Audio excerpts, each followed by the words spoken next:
City Tour del videogiornale, tappa nel centro storico di Agrigento durante l'estate. Il sopralluogo e gli interventi al microfono. Davide Saia. Sul centro storico di Agrigento forse non si è mai creduto e investito abbastanza. Le potenzialità della zona vecchia della città, nonostante gli evidenti disservizi, sono enormi.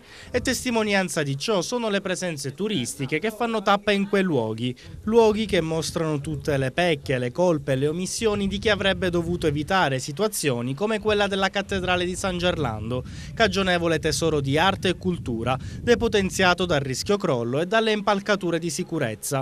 E abbiamo intercettato alcuni turisti per capire il loro impatto col centro storico.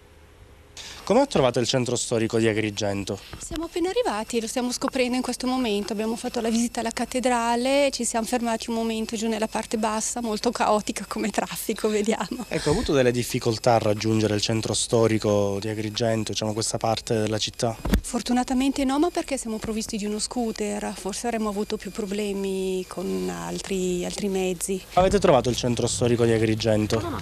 Il fatto che ci sono 1000 stili ovunque, il fatto che vedi cose greche, cose arabe, cose cristiane. Un mix di culture che si sono generate nel tempo, cioè, c'è la storia del mondo in Italia e in una zona come la Sicilia che appunto ha avuto varie dominazioni si vede ancora di più. E per capire quale sia il numero di presenze e ciò che è necessario per potenziare l'offerta turistica abbiamo sentito un operatore del settore. Diciamo che i turisti sono sempre presenti ad Agrigento perché la Valle dei Templi attira tantissimo.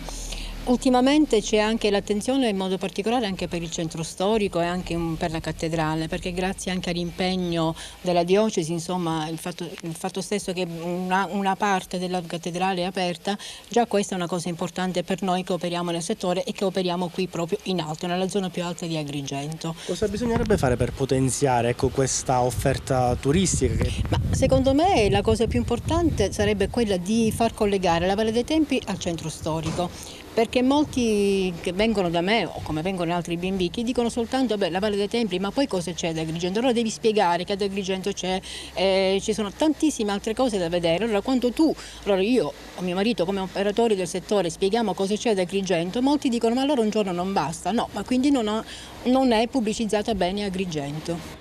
Ma il centro storico vive anche grazie ai tanti agrigentini che lì vi hanno deciso di risiedere. E proprio un residente ci racconta come si vive in estate nella zona vecchia della città. Proprio quest'anno non c'è stato niente, è stato troppo silenzioso. Gli altri anni bene o male abbiamo avuto movimento di turisti e cose varie, ma quest'anno c'è proprio un silenzio totale. Ecco, quest'anno appunto sulle presenze di turisti al centro storico rispetto agli altri anni, secondo lei da cosa incide in questa diminuzione delle presenze? Forse perché con i problemi che ci sono al centro storico, poca pubblicità pure per il centro storico, anzi qua abbiamo il prete che cerca di fare qualcosa in più, però siamo proprio fermi. Cosa si dovrebbe fare invece secondo lei? Organizzare delle feste anche in centro storico come sta facendo il prete per ora, però organizzarle più spesso, fare più movimento anche il comune, cercare di fare più movimento e cose varie.